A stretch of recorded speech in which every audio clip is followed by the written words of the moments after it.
I mean, yeah. I mean, what is the difference? I mean, do they call it macaroni? I remember you used to call it macaroni, Yeah. pasta. Well, it's funny. I had a friend of mine in med school. Mm. God bless him. He was 540 pounds. Ah, Yeah. salute. And he was he was kind of a southerner that ended up a lot of his life living out by Altoona, Pennsylvania. I think he immigrated to the Yeah, southeast. Had a bit of a southern accent. He was like one of our besties. We studied till late, then we would do a food break at midnight. Here's a guy that would take a big Tupperware bucket yeah. and put 2 boxes of macaroni and cheese. It was Piggly Wiggly mac and cheese, and cut up a whole packet of Fun Buddy hot dogs, which were turkey hot dogs, because Yeah. turkey's got to be a little bit more dietetic than pork. He would cut Wow. them up, Wow. make that.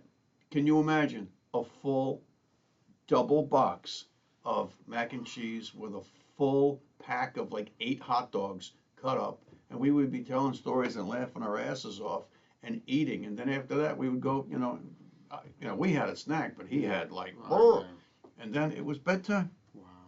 It was bedtime, but we got him. One of my roommates and I got him turned on because he never heard of pasta with garlic and oil, Oh. right? Well, but You're giving a coke. You're giving a drug addict crack when you do that stuff. well, yeah, but here's this big, huge guy from the South Mm. who didn't understand, and I love him dearly. I just haven't seen him in years, and He's still alive? he- God bless him. well, I hope he's still alive. Yeah. Yeah, I know. Wow. And he used to stutter a little bit, and he'd go, John. He'd say, flour is flour, pasta is pasta. There's no way that one pasta tastes differently than another. Mm. He said it's like having 10 different kinds of steak, and if you cut a piece out of the steak, it all tastes the same. And I said, no, no. I said, spaghetti's not linguine. Linguine's not rotelli. Rotelli's not rigatoni. Rigatoni is certainly not gnocchi. Wow. On and on and on. I said, then it depends on the sauce that you're putting on top of it. Mm. So we turned him on to extra virgin olive oil. This was all the way back in 1987, Wow. 88-ish, that kind of, right? Whatever pasta we made with extra virgin olive oil and fresh cut garlic and some hot pepper, right? Mm. He went ape shit fucking wild. Yeah. Like, Come on, that's no, tough. he did, but he paid no attention, and he went out and bought himself 2 half-gallons of corn oil, and he went nuts, and he ate 3 pounds of spaghetti in corn oil with garlic. He was on the toilet shitting his brains out Wow. for several days. And he says, well, I can't eat that stuff like you guys can. And I says, well, let me see, what did you use? And it was some off-label brand of corn oil. Wow. It was like, wait a minute. I said, this is the stuff you put in your fucking crankcase. Yeah, you your don't make car. pasta. You don't Wow. eat this shit. How do you think the guy behind me, John, that the chef Bones, how he would do with pasta? Something tells me he knows the deal. He's just not ready. He's still mad at me from the other day, so he's radio silent right now. That's all But right. I think he would do pretty good. Let's do a countdown. Okay. All right. I Yep. think we're gonna spin the wheel of fate and destiny today. Yeah, it's a day for the Jersey Wheel of Fate and Destiny. Love it, Jersey Shore. Okay, 5, 4, 3, 2, 1. Hey friends, welcome back to the Jersey Alchemist. This is your next squeezing of the grape. I'm your host, Dr. John Gerard Galucci. And I'm Philip D'Angelo. Bravo. I love that conversation because food is one of my favorite subjects. It And is. pastas. Being It is. Italian, we grew up with pastas. But Yeah. who doesn't like pasta? I mean, and nobody, listen, pasta, is it sauce or gravy? Oh, well, jeez. I mean, we got that They always debate dig up going on. those, no, excuse the expression, bones. They always dig up those bones on Facebook. It's like Yeah. every 3 months somebody decides they're gonna slam us with that like we never heard it before. Yeah, yeah. But that's a process, John. It takes what, Yeah. 3 hours to, I'll call it sauce, make sauce, right? 2, 3 hours Yeah, yeah. to do it the right way. Of course it does, Well, because who's you have to. who's gonna do that nowadays? Us. Us, That's it. yeah. We're the only ones. We're Yeah. the only ones. I feel And then like we wonder where everybody else is, Mm. right? I feel all the cultures and the the things we did in our culture and other cultures, I think they're all disappearing. Everything's so bland. Yeah. Well, Well- it's like Wonder Bread and turkey and Yeah. Well, I got news for you. If the New World Order has its way, oh boy. all of the different peoples of the world are now going to be homogenized into one, a loaf. How about a generic, tasteless loaf that no matter how you slice it, it's going to look the same and taste the same. Just like my friend was saying about pasta, that these different shapes and sizes is a hoax. He says it's ridiculous. He says it'll all taste the same because it's all made with the same origin, the same product, the wheat, and I said, no. But then he learned in short order that actually was not true at all. Wow, wow. Great Yeah. story, great. Was his nickname Tiny?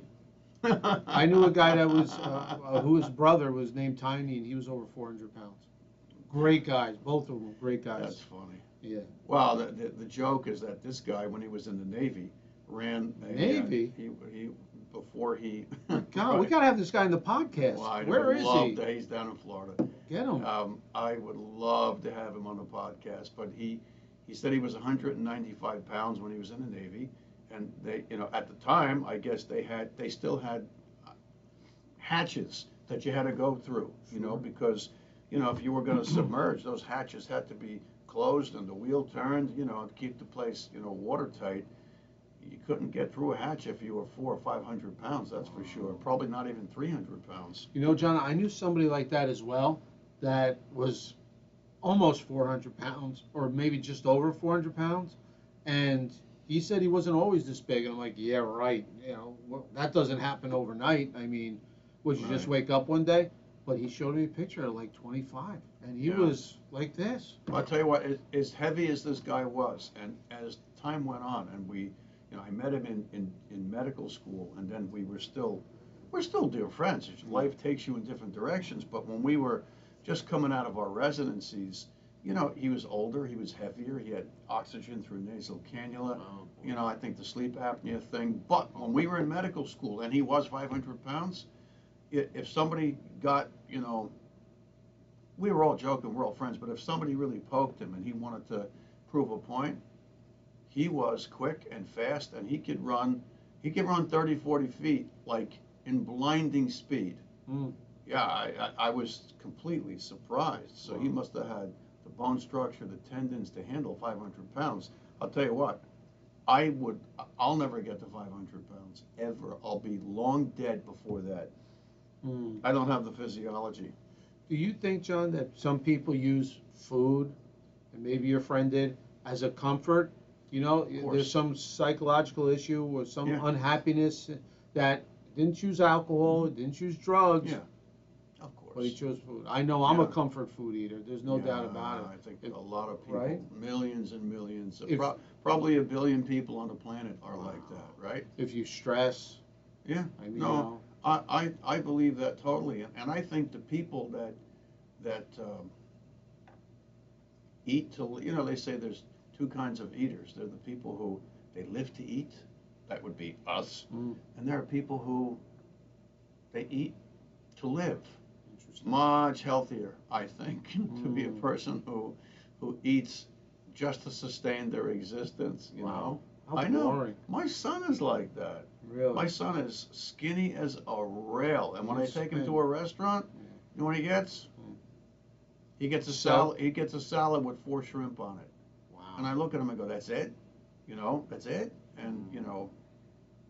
He says, yeah, Dad, what do you want? What do you want me to be fat like you? Whoa, Well, whoa, and, whoa! That was unnecessary. He knows, because I'm busting his chops now. He's gonna bust back. But I guess I should go on my son's diet. Wow. John, tell him muscle weighs more than fat. When that scale reads a certain number, muscle weighs more than muscle fat. sinks in water and fat floats. And there's always water retention.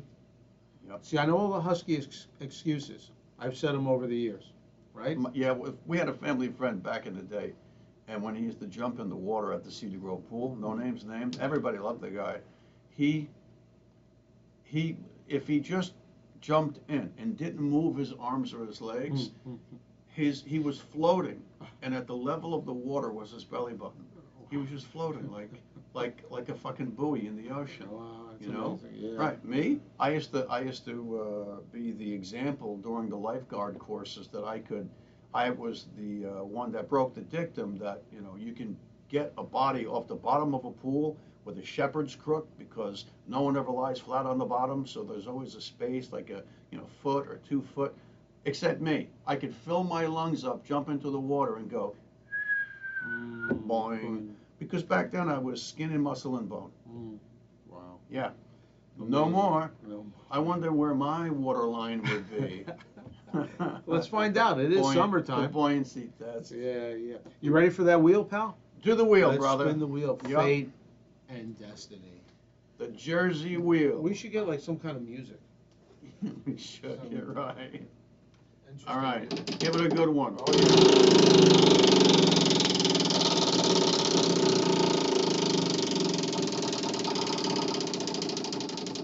John, that's a nice spin. Yeah, that's a good nice spin. spin. Good spin. Wow. Well, no. Wow. Bosses. Bosses. Bosses. Okay, today's topic, friends, Bosses. is bosses. Wow. Oh, wow. I don't know where to start. Well, I'd like to go on the record right now saying that my current boss is the best boss I've ever had. Well, you know what? I believe that because you speak so fondly of your boss. You do, very sincerely. And let me tell you, me and this guy, in a tough part of my life, I went into his organization and he gave me a shot. And that's all I ever asked of him was just give me a chance and I'll prove you that you make the right decision, which I do. And I fight for him and his company every day. And so if I'm talking about bosses, boss, if you're watching, it ain't you. Thank you for everything you've done. Well, there you go. And that should be well marked. Mark it well. Yeah. Mark it well. Now, I remember when I was younger, John, one of my first jobs, I was working part-time at a grocery store, okay?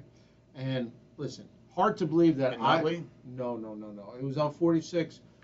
Samson, remember Samson on 46? Electronics store? No, that's Samsung. Oh. It was, it didn't last long because management and ownership wasn't that great.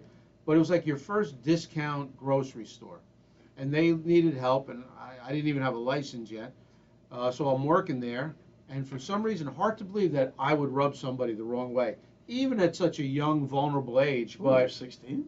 Yeah, 16, 15, something like that. Well, you had to be 16 to work back then, right? To get a permit? I think so. Yeah. So I'm 16, and this guy, his name is Irv. Irv, you rat bastard, if you're still out there. And I'll tell you what.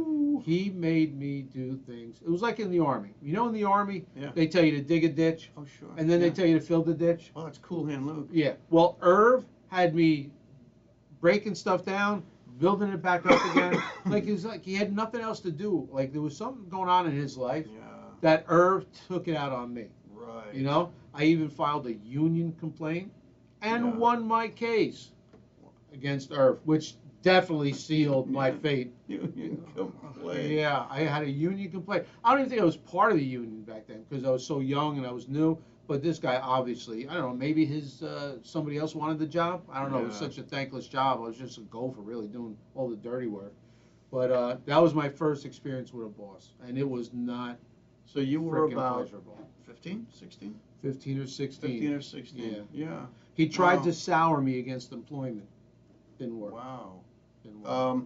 You know, my Who was your first boss? my very first boss, and it was an off the record thing.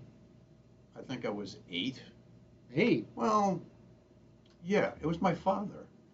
My father was the manager of the Cedar Grove pool. It was a big, big, beautiful outdoor, seasonal swimming pool for the community that was the township of Cedar Grove. still in And operation. oh, it's beautiful, yeah. And he was the manager there, and 29 years, 29 years, and Wow. he he loathed the days of when he, mixed emotions about growing up as a kid because he grew up in a cold water flat in Newark, which conjures up thoughts of a freezing winter and everybody's freezing their asses off, and you know, um, but in the summertime you were sweating your asses off, and he said that he and his brother would sleep on a fire escape.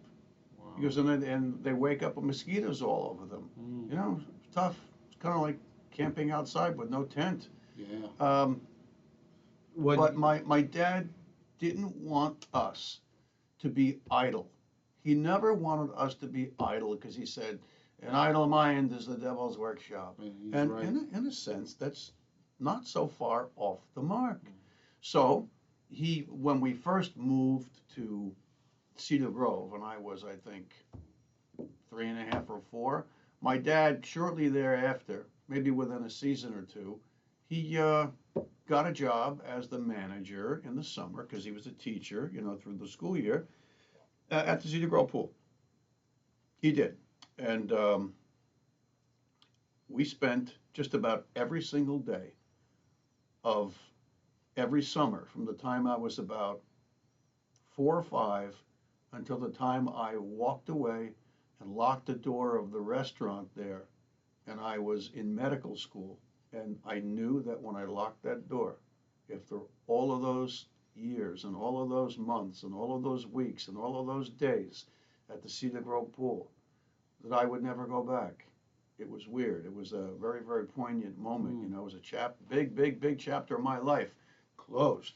It was a 29-year chapter. John, talk about a remote location shoot for the Jersey Alchemist. Cedar Grove Pool might be one. What do you Yeah, think? that's a very interesting thought. Yeah, But yeah. my dad, he didn't want me to be idle, so as opposed to other family members who wouldn't have done what he said for $1 million, he says, "I see this baby bucket. We had these little tin buckets with a little bucket handle on them. I think they were made of tin or something, and the women that would line up their lounge chairs along the walkway along the pool, you know, and here's the baby bucket right next to their lounge chair, and what are they doing? Boing, flicking the butt, because I Wow. guess they must have seen some chick in Hollywood taking that last drag and flicking the butt, because that's cool. There were cigarette butts everywhere all over the Cedar Grove pool. My father said, hey, he goes, I don't want to see a single cigarette butt at the end of this day. And then he says, and it wasn't even, hey, I'll give you $5. It wasn't even, I'll give you $1. It was, this place is a reflection on us because I'm the manager and you're my son. My brother would have told him to go pack it. I say that lovingly, but I took it serious. My dad, I was my dad's right hand man. Okay, Dad, all day, going this way, going that way, to the point where the women, most of the cigarette smokers would laugh. Here he comes, girls. Here he comes. All right, okay, yeah, here he comes. Here, you done? No, I'm not done, you little jerk. Picking up papers and wrappers and dirty diapers and cigarette butts. That was my first job. And then when I was old enough to actually be on the payroll of the township of the department, the recreation department in Cedar Grove, I don't know how old I was. I think it was 14 or 15. But now I'm getting paid $2 an hour, Wow. to be a garbage man at the Cedar Grove pool. And my father had already brainwashed me that that place was a reflection on us. And if it looked like a shithole, then we were responsible for why the place looked like a shithole. It wasn't It wasn't the cigarette butt flickers. It wasn't the mothers who had babies that put the dirty diapers under their lounge chair, so at the end of the day, when they folded them up and took off, they conveniently left the dirty diapers right on the concrete. Oh yeah, it wasn't the young girls that used to have dirty tampon fights in the ladies' room. That's not a joke, people. I've seen it all. Now the boys in the boys' room used to get a big wad of toilet paper and wet it in the sink, and when you threw that, it would stick. It would go. The ceiling was full, like hundreds of wet toilet paper bombs that stuck. My job was to get my ass on a big, huge ladder and go up there and scrape them off the ceiling and off the walls and then throw them away. And the ceiling was high. It had to be a 15-foot ceiling. I was like, holy shit. But, you know, I was a young kid, good shape, went up like a monkey. My dad imparted to me what it meant to work harder than everybody around you because everybody's watching you because you're my son. In that sense, he was the toughest boss I ever had, but he had purpose.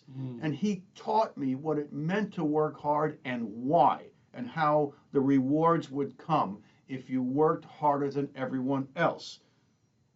But what I didn't realize was that people would come into my life long after I stopped working for my dad that were just a bunch of pricks that had no purpose to why they were a prick. And it took me a while to sort that out. And then I found myself working my ass off for a prick who just thought I was a joke because I was working so hard. And that's when I started to realize the guy's making a monkey out of me. And then I would just get up and quit and say, hey, fuck you. And I was always, you know, who's the best pitcher, one of the best pitchers in history? Tom Seaver. Tom Seaver, rest his soul. Who's the guy that used to pitch, the chubby guy that pitched in the series between the Mets and the Yankees? What the hell was For the Yankees? Yeah. That guy I picked, what, David Wells? No, not Wells. He was another one. Yeah. Didn't they call him the Rocket? Roger Clemens. Roger Clemens. Okay. When it comes to throwing F-bombs, I'm Roger Clemens. Okay, I make no apologies for that. Because, well, going back to my dad's words, remember who you are? I'm the Roger Clemens of F-bombs. Nobody can throw one like me. No one. You know why? Because a certain set of the population taught me how to throw the F-bomb. Yeah. I had a cousin who was on both sides of the fence. You know, he was he was a detective and a cop. But then on the other side of the family, everybody was on the other side, if you know what I'm talking about. Those guys taught me how to throw F-bombs. And it really, really those seeds fell on fertile ground. I'm going to go through a list. I'm going to read a list of where I worked and the bosses that I had, no names named, and I'm going to tell you how they treated me. And it all, you know, you put all of that into your life's computer, and you come out like, my God, the people that were my bosses, some were really smart, and some were purposeful, and some of them ended up being my mentors, and they taught me well, and others were just nasty, nasty pricks. And I use that word feckless because they were just, feckless is like just disagreeable, pointless, purposeless. So my dad was my first boss, my mentor, rest in peace. The next job I had, I was a Little League Baseball umpire, and the commissioner of the league was, of course, one of the players' dads, not on my team. And I was an umpire at this point. And the only thing that really meant anything to us was if you put in a request for certain days to not work or to work, you know, I thought there was a rhyme and a reason for why he was making the schedule, and it always seemed like I was on a shitty field when I requested not to be, or not at work, not doing the umpire thing. And then I found out that the people that were getting preference over me were his neighbors. Oh. Well, that's when I started to say, oh, there's more to this world of working for somebody than them, you know, caring about you and molding you to make you better. Right. Then I was a lifeguard. My dad was my boss again, and I was a reflection of him. So I really had to kind of toe the line. No fooling around. Then my brother and I owned the restaurant at that pool, and you know something? Wow, there was no margin for error, because if you were a slob, if you were shiftless, if you were lazy, man, you were going to get tsunamied by the clientele on a hot day. And we're talking 4,000 people who all want to eat at 11:59 a.m. There's nobody at the restaurant. 60 seconds later, there's 600 people at the restaurant out of 4,000. That's not a joke. That is not a joke. You have to be prepared from the day before. And usually when there was a hot forecasted weekend, we would walk in on a Saturday morning and it was muggy and 95 at like 9 o'clock in the morning, and the ice machine was broken. There wasn't one cube of ice anywhere. Right. Now you got to know what to do. I'm an expert at that. Right. But I was my own boss, and I was harder on myself than anybody could be. Why? Because my dad trained me that way. Then I was a bartender in the 80s.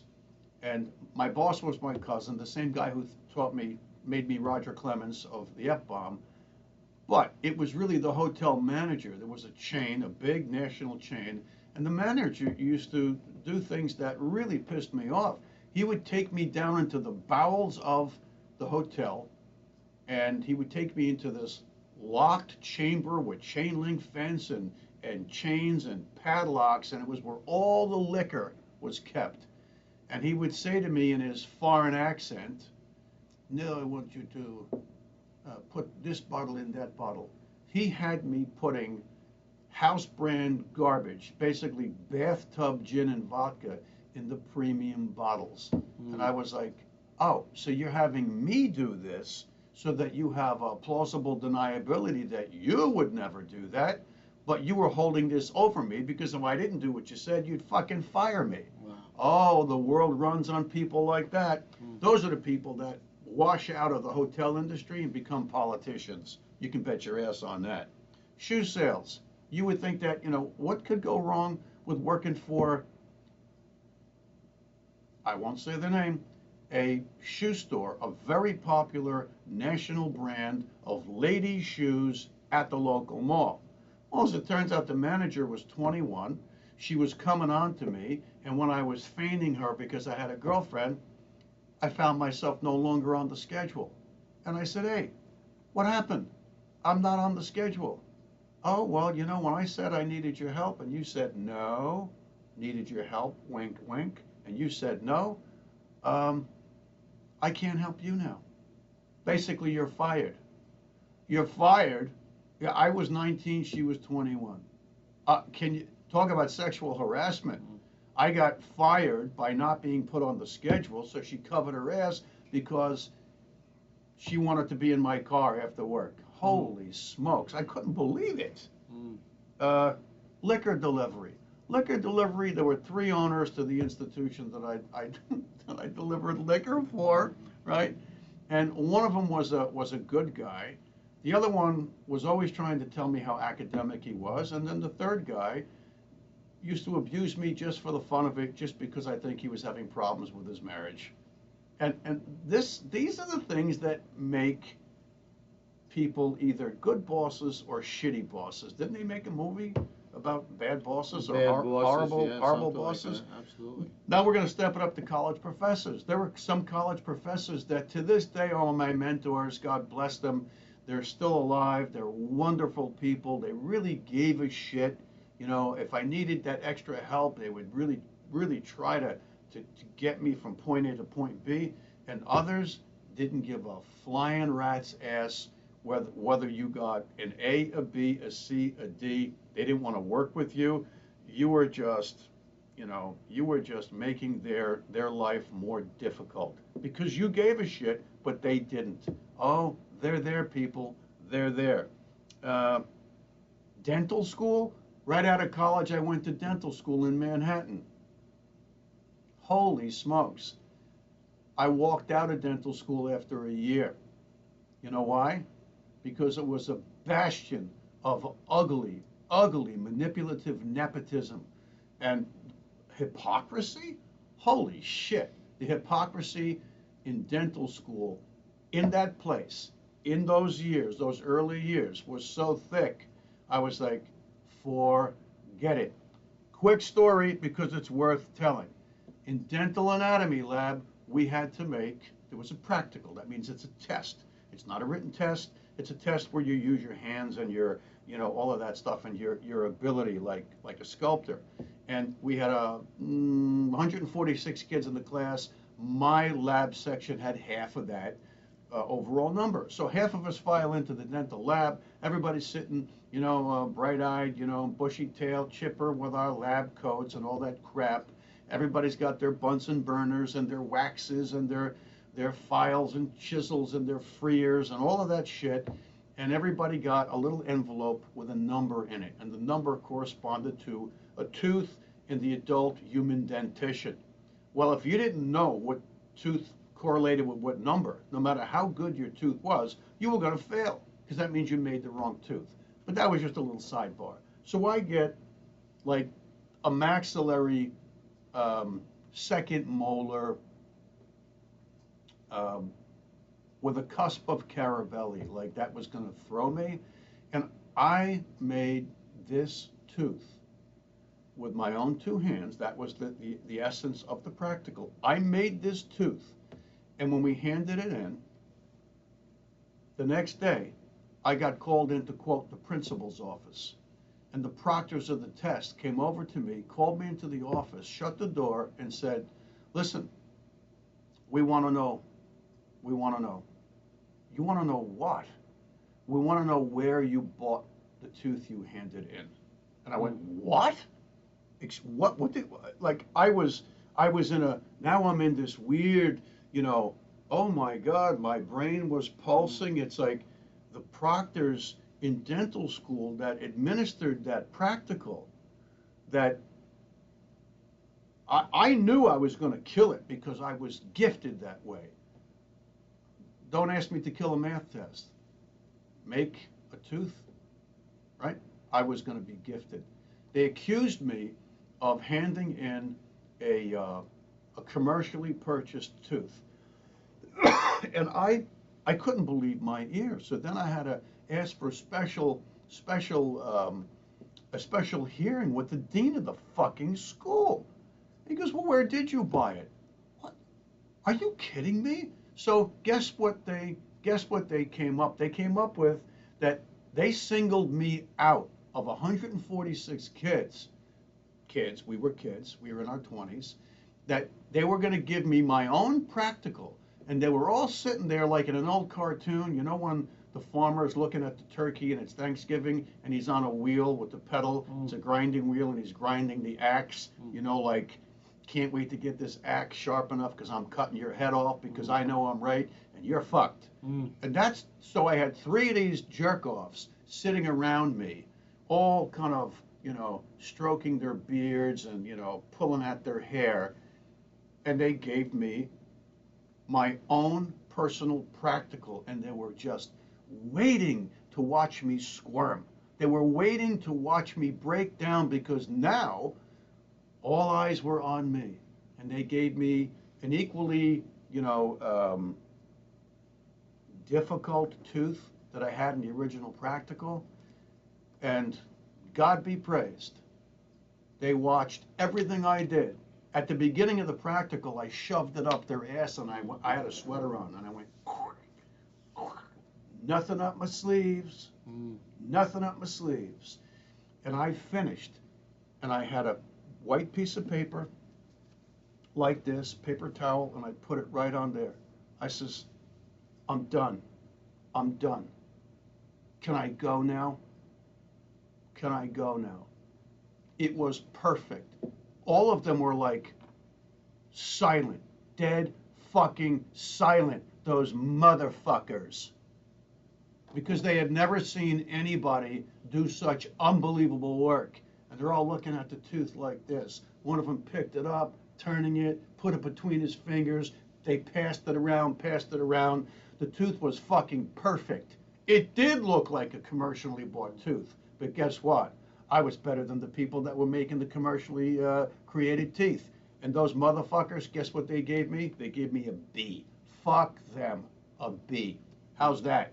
I do have anger issues because people have really fucked with good me. Reason, fucked with me in my life. And by the way, if you got straight A's all 4 years of dental school, then you, the top three, were able to get whatever fellowship they wanted, like oral surgery, orthodontics, this, that. Well, they spelled it out to me in the first year that you're in the wrong place to be top three, no matter how fucking good you are.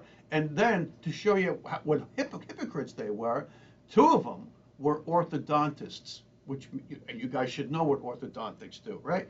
And they secretly offered me jobs. As a first-year dental student, they wanted me to graduate and come work with them, but they didn't want the administration to know, but here they were accusing me of cheating.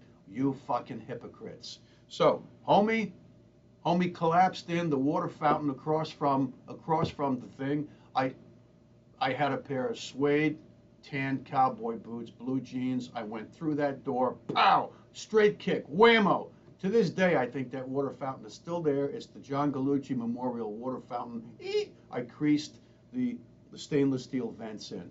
And I walked out after that year, never, ever, ever, never thinking about any of those douchebags. But they were my bosses, and that's how they treated me. Med school, everybody was pretty damn good. Everybody was pretty much on the up and up, and that was okay. Surgery residency, wow. Most of the people were good, but there were several outright psychopaths. Psychopaths, just stuff that, if anybody called HR on them today, they would be ejected from the institution immediately. Specialty fellowship, there were 5 or 6 full-time faculty people, instructors, mentors, and everybody was generally wonderful, except the director just couldn't not be a dickhead. It was just so, and people wonder why I haven't gone back to visit or why I haven't joined the Canadian Association of Pediatric Surgeons.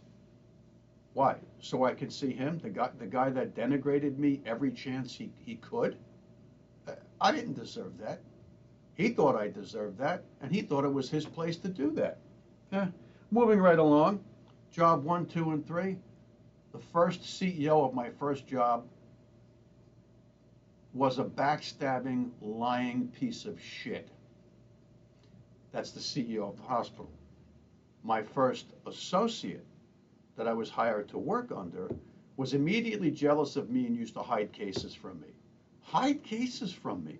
What? Really? If you got a big, difficult case, instead of hiding it from me, ask me to scrub with you. Mentor me. It was my first job. Well, got no luck on that one. No luck at all. Second job, I was lined up with a sociopath. A hardcore fucking sociopath. So all I'm going to say about that, the guy's still in the woodwork somewhere. In my third job, I went through, I think 4 or 5 chair people and 7 hospital CEOs, and I suffered the slings and arrows. Really, this isn't a boo-hoo for me.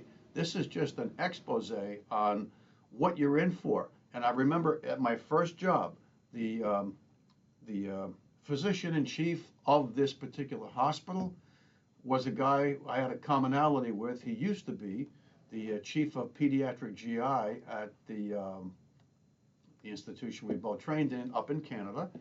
And after a meet and greet meeting with all the subspecialists, he and I walked together to the parking lot of the restaurant because we happened to park next to each other. He says, he goes, well, we'll know in a year or so whether this is all real or whether it's just fake, a hoax. And I looked at him kind of as the newbie, and I says, well, what do you mean? He goes, a lot of these jobs, he goes, they just throw people together. He goes, for a different reason, a different hidden agenda. He goes, and then the whole thing evaporates. He goes, it's kind of like a marriage. He goes, you get engaged, everybody's excited, you have an engagement party, then you have a big, big fucking wedding, and 2, 3, 4, 5 years later, you're divorced. He goes, because it really never was real. And I was like, oh my God. But he taught me. He taught me, then he said to me, remember something. Your first job is never going to be your last. So for the newbies out there, for the newbies that have your hearts and minds set on your first job, be the best you can be. Bring your heart to your job. But remember, statistically, your first job is never going to be your last. That was a real rant I went on, wasn't it? Yeah, that was a good one, though. A lot of history there, and a lot of obviously emotional memories. It just shows Well, you. but you look, part of that was me alleviating you from, you have a great relationship with Yeah, the present state of affairs, and we're going to leave it like that, right? yeah. Right. It was awesome. It just shows you that certain bosses, I mean, I don't know how they get their job, why they stay there. It's not to further the department. It's not to further anybody else's career. It's just sole survival. And there's a mentality that is antisocial, anti-behavioral. It's horrible. It's horrible. These Yeah. people, a lot of them are sociopaths. They're 100%. they're antisocial. Yeah. They're narcissistic. They really are. But I'll say this: some corporations, whether it be, a corporate body that makes widgets, or whether it's a law firm, or whether it's a hospital, but it's really true for the healthcare system. The board will hire a president and or CEO as a closer.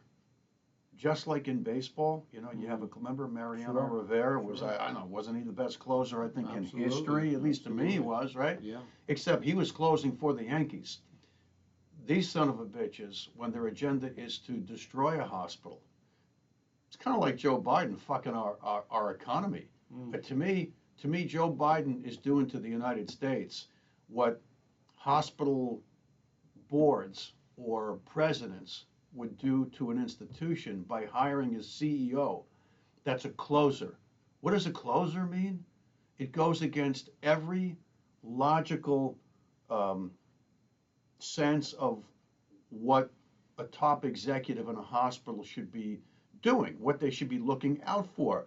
Increased revenue, decreased, frivolous spending, cutting dead wood, all of that stuff. The general public could understand that, but there are some people who are brought in to close the place. And what do? They'll do things like enter into phony negotiations with a big, huge department. Let's say I'm the president of the board, and we have an agenda to close the hospital or to really deep six it, to make it go into the red for whatever reason, because the business world's full of that bullshit and shenanigans. So we hire a closer, and behind closed doors in the smoky room, the closer knows that before long they're going to be getting the hospital torpedoed. And how do they do that?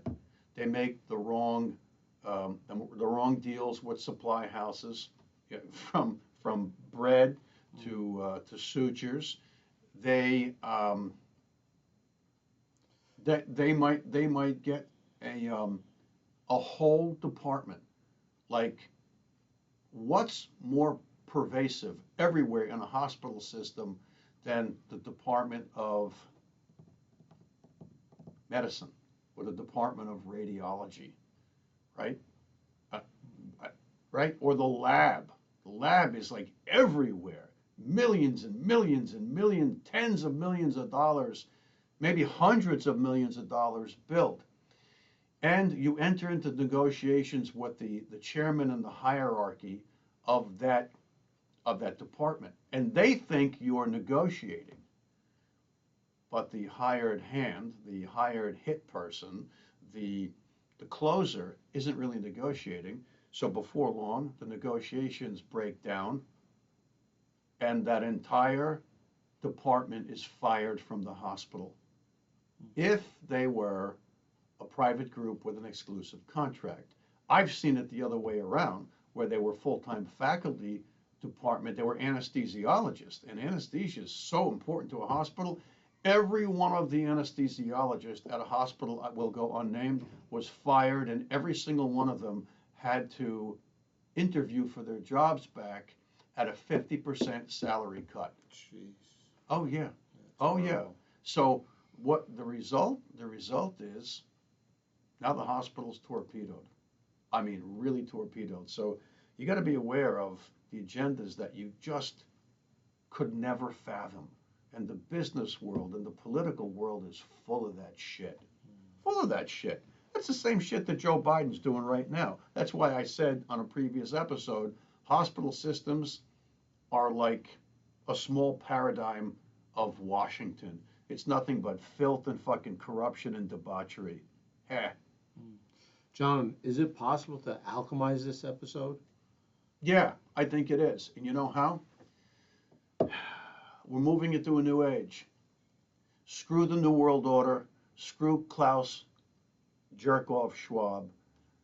Screw all of those people that come together and run the World Economic Forum.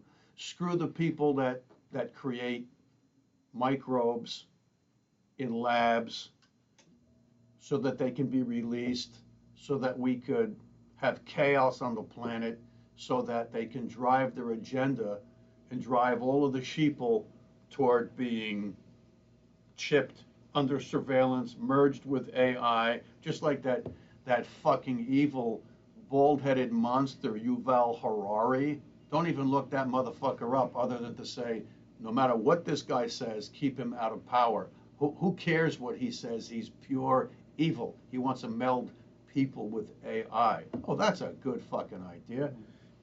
We are leaving that world behind. God-loving people, people with good, kind hearts, the real people on this planet. In my Father's words, remember who you are, because we will ascend from this ugly, ugly third dimension that's just full of darkness, fear, and corruption. Because that's the only way these evil, dark types can exist is in a low vibration existence. It's a low vibratory state. We are going to transcend that. We are. And if you don't understand that, start looking up the ascension of humanity from third dimension through fourth into fifth dimension. And those evil types just won't be able to live where we will be. They won't. And the only way to alchemize that is to say that and to say, people, your thoughts are creative. You've heard me say this before because, you know, there's a common denominator through every ending of every one of these episodes. If we joke around a bit, then we identify and point to the shit and the debauchery and the detritus of humanity. But then we've got to alchemize it. We can't just leave it there. We have to offer that path to get above and beyond the darkness of this present world. And it's through your heart. It's meditation. It's prayer. It's creating your environment with your consciousness. And remember something, your heart is that energy flow that allows you to ride in God's river of love and light. That's how we alchemize all this crap where people take advantage of each other. They're horrible bosses. They're ugly. They're evil. They're accusatory. They're insulting. They're here to destroy humanity and to test every single one of us.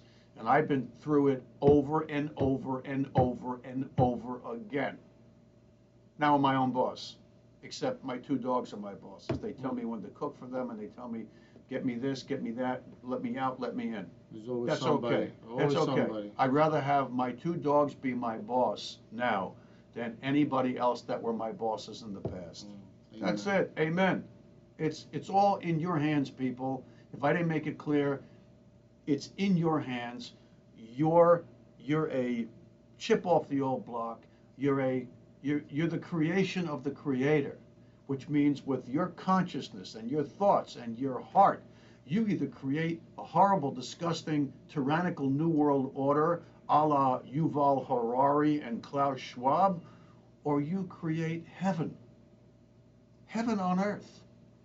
The choice is yours, people. Wake up, open your eyes. Be that person who has the eyes to see and the ears to hear. That's it, brother. Great job, John. Thank you for that episode. Yep. If you like what we're doing, people, press the like button down below and subscribe. And Subscribe. Subscribe. It Thank costs you nothing. The Jersey Alchemist. Till next time. Peace. That's it.